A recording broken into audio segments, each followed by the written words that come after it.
Hi guys, welcome to our channel. அறிமுக இயக்குனர் Abbas ரஹ்மத் இயக்கத்தில் வெளிவந்த ஃபைட் கிளப் படத்தை பற்றி தான் இன்றைக்கி நம்ம பார்க்க போகிறோம். இந்த படத்தில் உரியடி விஜயகுமார் ஹீரோவாக நடித்துள்ளார். இந்த படம் மொத்தம் 2 மணி நேரம் 10 நிமிடம் ரன் ஆகுது. விஜயகுமார் கால்பந்தாட்டத்தில் சாதிக்க வேண்டும் என்கிற கனவில் இருக்கிறார். அந்த பகுதியைச் சேர்ந்த பெஞ்சமின் அவருக்கு உதவுகிறார். பெஞ்சமினின் சகோதரரான ஜோசப் மற்றும் அவர் நண்பன் கிருபா இருவரும் கஞ்சா மற்றும் போதைப் பொருட்களை அந்த பகுதியில் விற்பனை செய்து அந்த பகுதியைச் சேர்ந்த இளைஞர்களை போதைக்கு அடிமையாக்குகிறார்.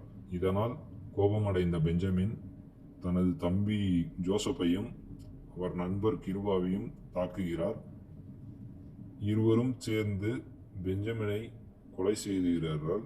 இதனால் விஜயகுமார் வாழ்க்கை மறைமுகமாக பாதிக்கப்படுகிறது. பெஞ்சமின் சகோதரர் கொலை குற்றத்தை ஏற்றுக்கொண்டு பல வருடம் சிறை தண்டனை அனுபவிக்கிறார்.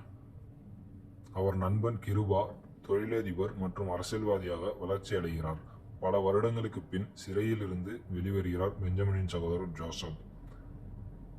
பிறகு தன் நண்பனான கிருபா மற்றும் ஜோசப் இருவருக்கும் இடையே பகை ஏற்படுகிறது. பல சூழ்ச்சிகளை பயன்படுத்தி விஜயகுமார் மூலியமாக தனது நண்பர் கிருபாவை கொலை செய்ய திட்டமிடுகிறார் ஜோசப். படம் முழுவதும் புகையிலை மற்றும் கஞ்சா போன்ற போதைப் பொருட்கள் அதிகமாக காண்பிக்கப்படுகிறது. அனைவரும் விரும்பும் விதத்தில் விறுவிறுப்பான படமாக கொண்டுள்ளது.